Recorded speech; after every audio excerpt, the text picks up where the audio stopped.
Apa yang Anda lihat? Ketika ada orang yang datang kepada Anda, menunjukkan sebuah kertas seperti ini, kemudian dia bertanya, "Apa yang Anda lihat?" Kira-kira apa jawaban Anda? Ya, sebagian besar orang akan menjawab sebuah titik hitam. Coba perhatikan lagi.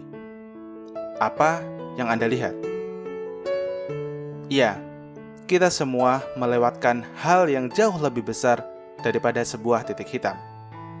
Kertas putih yang sangat luas. Secara tidak sadar, kita semua justru lebih fokus kepada titik hitam yang begitu kecil dibanding kertas putih yang begitu luas. Banyak sekali pelajaran yang bisa kita ambil dari hal ini. Kisah pertama. Bayangkan di suatu tempat ada seorang yang begitu baik, ramah, ceria, suka membantu, dan lain-lain. Setiap hari selalu membantu anak-anak SD yang berlarian berangkat ke sekolah untuk menyeberang jalan. Setiap hari mengantarkan makanan ke tetangga yang sudah tua dan tinggal sebatang kara. Selalu membantu tetangga yang membutuhkan dengan senyum yang begitu tulus. Suatu hari, tanpa diduga, kita mendapati orang tersebut mengambil buah mangga di ladang tetangga secara diam-diam. Lantas, apa yang kita pikirkan?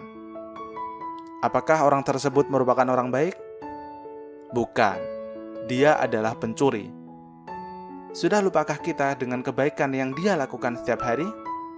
Membantu anak-anak SD untuk menyeberang jalan ketika hendak ke sekolah, mengantarkan makanan kepada tetangga tua yang sudah tinggal sebatang kara.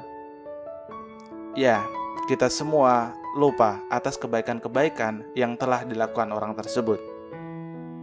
Dan ternyata, orang tersebut tidaklah mencuri. Dia sudah diberikan izin oleh pemilik ladang tersebut untuk mengambil apapun yang ada di ladang tersebut sesuka hatinya. Jadi, apa yang kita bisa ambil dari kisah ini? Ada dua peran yang perlu kita perankan pada kisah ini. Yang pertama, ketika kita berperan menjadi orang yang baik, maka pelajaran yang bisa kita ambil adalah jangan dengarkan pujian atau ejekan orang lain. Orang lain gampang sekali berubah penilaiannya berdasarkan hal yang terlihat, sedangkan mereka tidak bisa melihat apa yang tidak terlihat. Hati kita. Hanya kita yang tahu apa isi hati kita. Selama kita berbuat baik, kita sama sekali tidak perlu memperdulikan apa kata orang lain. Yang kedua, ketika kita berperan menjadi masyarakat yang mencaci maki, akankah kita hanya akan fokus pada kejelekan orang lain?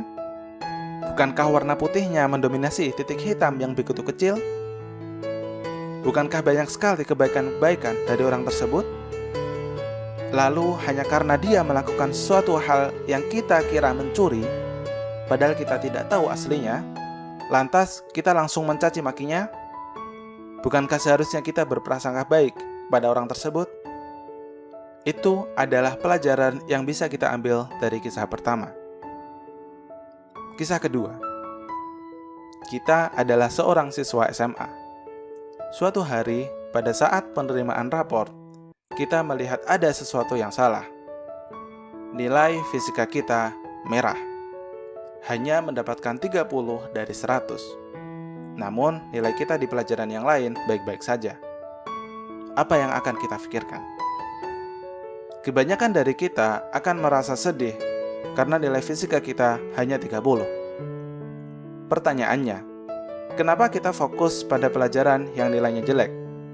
Kenapa kita tidak fokus pada banyak pelajaran yang lain yang nilainya bagus? Itulah kelemahan kita. Kita selalu fokus pada hal yang tidak bagus.